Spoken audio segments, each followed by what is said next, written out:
हमारे वहीं अस्सलाम वालेकुम, एक बार फिर आपकी खिदमत में हाजिर है आपका खादिम अब्दुल्ला लखानी। कुछ चीज़ें बार बार बोलने के बावजूद भी, बार बार सबको अपडेट करने के बावजूद भी कुछ चीज़ें बार बार बतानी पड़ती हैं। एक करंट सिचुएशन ऐसी चल रही है कि लोग बार बार अपडेट्स मांग रहे होते हैं, तो ये मेरे लिए ज़रूरी हो जाता है। हालांकि पिछली बार में भी मैं वो चीज़ अपडेट कर चुका हूँ, तो लेकिन आप लोगों के सवाल पे मैं मजबूर हो जाता हूँ एक बार फिर अपडेट करूँ। इसी सोच के साथ एक बार फिर आपकी खिदमत में हाजिर हूँ। और सबसे पहली बात, लोग मुझसे बार बार पूछ रहे हैं ये डीएचए वैली है क्या, डीएचए वैली है क्या, क्या है ये और क्यों यहाँ पर आप उसको इतनी इंपॉर्टेंस दे रहे हैं। देखें, सबसे पहले सवाल का जवाब कि क्या है मैं आपको फिर बताता चलूँ। हुआ क्या था, डीएचए वैली इस्लामाबाद, एक बेसिकली इस्लामाबाद में एक जगह दी गई थी शोहदा को और आर्मी अलॉट यानी आर्मी सूबेदार लेवल के सर्विस के तवस्सुल से दी गई थी ये जगह मेजर को, सूबेदारों को और आर्मी अलॉटी को और शोहदा की फैमिलीज़ को ये जगह दी गई थी। हुआ क्या, कुछ वजूहात की बिना पर डीएचए वैली इस्लामाबाद में कुछ वजूहात की बिना पर वो जगह शिफ्ट की गई डीएचए सिटी कराची में।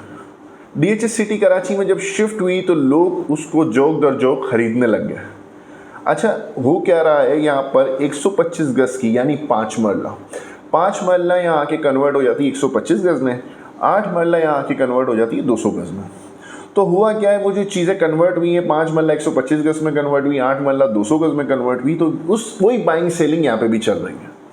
तो आजकल ये चीज़ बड़ी लोगों में सेल परचेजिंग के हवाले से बहुत रुझान तेज़ हो चुका है। और वो क्यों हो चुका है मैं आपको बता दूं। लोगों को इस तरह इस मामले में लगता ऐसा है कि शोहदा की फैमिलीज़ को, अलॉटीज़ की फैमिलीज़ को ज़्यादा सिक्योर और ज़्यादा अच्छी जगह दी जाएगी, और मेरा भी यही मानना है, जिसकी वजह से मैं इसमें काफ़ी ख़रीदो फ़रोख्त में हिस्सा भी ले रहा हूँ। अच्छा, होता क्या है, ये इसके डील के तरीक़ेकार ये हैं कि पिंडी से भी ये चीज़ ट्रांसफ़र हो रही है और कराची से भी ट्रांसफ़र हो रही है। आप डीएचए ऑफिस पिंडी से भी इसको ट्रांसफ़र करा सकते हैं और कराची से भी करवा सकते हैं, कोई मसले वाली बात नहीं है। अब तक लोकेशन हतमी तौर पे सामने नहीं आई, लेकिन क़यास आ रही हैं कि ये बिल्कुल एंट्रेंस पे इसकी लोकेशन है, जिसकी वजह से मामला बहुत अच्छे जा रहे हैं। इसके हवाले से लोग इसको ख़रीदना पसंद कर रहे हैं। इसकी वजह से हो ये रहा है, सेक्टर 14A, 14B, 14D जो 125 गज पे काम हो रहा था वो काफ़ी स्लो हो गया है। लोग इसमें ज़्यादा काम कर रहे हैं 125 गज की वैली में। 200 गज में भी सेक्टर 13, 11 को छोड़ के लोग वैली 200 गज में ज़्यादा बाइंग सेलिंग कर रहे हैं। लोग, अगर देखा जाए करंट सिचुएशन, सेक्टर वाइज की ख़रीदो फ़रोख्त बहुत कम है, लेकिन वैली की ख़रीदो फ़रोख्त माशाल्लाह बहुत तेज़ी से चल रही है। तो ये आपके सवाल का जवाब था कि डीएचए वैली क्या है, तो ये मैंने आपको जवाब दे दिया। इसको मैं इंपॉर्टेंस क्यों दे रहा हूँ आपको दूसरा बताऊँ, इस सवाल का जवाब दो। इसको इंपॉर्टेंस इसलिए मैं दे रहा हूँ कि मुझे भी ऐसा लगता है कि शोहदा और सर्विस बेनिफिट के जो ये प्लॉट हैं, इनको मुझे ऐसा लगता है, देखें शहीद हमारी सर आँखों पर, बेसिकली मुझे ऐसा लगता है कि इनको, इनकी फैमिलीज़ को अच्छे से अकोमोडेट करना चाहिए। और यही मुझे डीएचए से भी मैं एक्सपेक्ट कर रहा हूँ कि ज़्यादा अच्छे से अकोमोडेट करेंगे, क्योंकि शोहदा की फैमिलीज़ हैं और काफ़ी टाइम से वेट करती हुई आ रही हैं।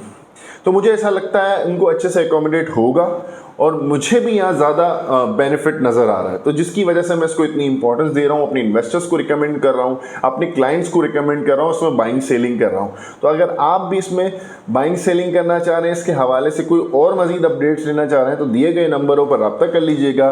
बहुत बहुत शुक्रिया। अस्सलाम वालेकुम, दुआओं में याद रखिएगा।